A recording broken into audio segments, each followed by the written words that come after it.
All right, so as you can see here, this is the Nutribullet cold press juicer and all the different parts that it has. This is the main part that's going to go on top of the device on the left, which plugs in. But overall, as you can see, this is how you put it together. So first you put that part with that part. I'm sorry guys, I don't know if these parts have names. Just watch this video and you'll see how to put it together. Then from there, put that on top of the actual machine part that's plugged in.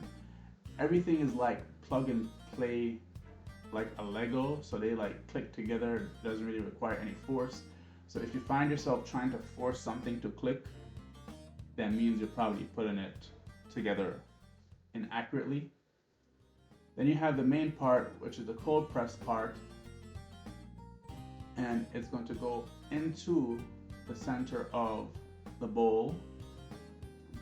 I'm giving these names as I'm coming up with it.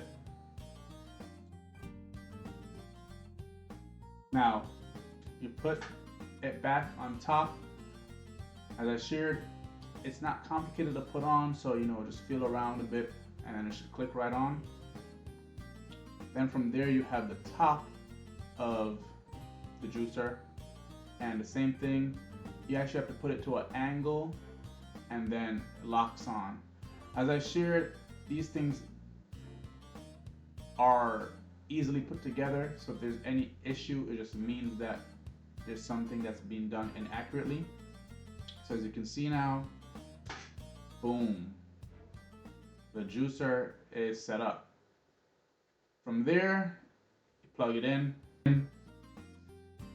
Now, this is essentially how it works. It does make a pretty loud noise, not too loud, right? For this video, I kind of muted the sound that it makes. However, as you can see, this is the process of first you're gonna fill up the top, you close it down, press the button at the back that basically tells it to spin, and then from there, as you can see on the left hand part, it's pushing out the trash of the apple, while on the right hand part you can see the nozzle filling up with the juice. My suggestion is to start with apples if you are new to juicing.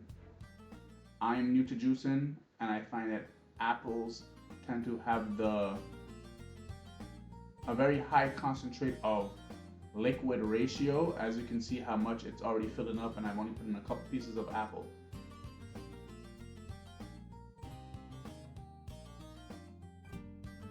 Now, if you don't mind the pulp, you can drink the fruit juice naturally. If you mind the pulp and you do not want to have any pulp, have a strainer on hand. But as you can see right here, this is how simple it is to use the cold press juicer. Just like that. Literally just like that.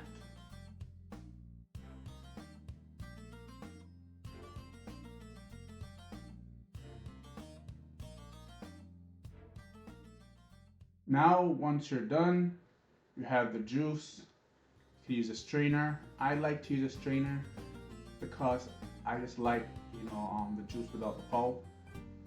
And as you can see here, this is a fresh glass of apple juice. The color is going to look different depending on the apple you use. I may make a video on all the different apples I saw when I was at the grocery store, but there's different colors of apple. And for whatever reason, this apple, makes a more browner color. But as you can see right here, you strain it off, you get most of the liquid out of the strainer, and boom, you have a full glass of juice. As I shared, apple juice is the easiest type of juice to make. I'll be making some videos on that. Now for cleanup, as you can see, this is the trash that is left from the apple. So essentially you're gonna throw this in the garbage. However, if you are into planting and farming, I have learned that this can be used as compost.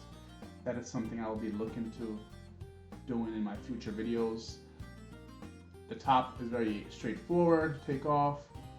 Then you're just undoing everything. The same way you did everything to put it on, you're undoing it. I find that you use the center part of it to twist and then pull the bowl off. It takes a little bit of oomph, especially to hold the side so it can click out of that socket. As you can see, I'm struggling. And then from there, you're gonna take everything else apart so you can rinse or wash it off. There's also a brush, I believe, that you get with this where you can scrub. But you're gonna need something to scrub away the residue of any fruits or anything that you have juice that are in the smaller places of the machine. So as you can see right here, it's very easy to take apart, which means it's very easy to wash. And then you're gonna just take out the bowl, the center part of the bowl, so that you can also rinse that off. Everything that you saw in the beginning of the video that was separated is what's going to be washed individually. Especially this part here is going to be your main focus because that's, you know, the grinder and stuff of the juice, and then from there you wash out the bowl as well.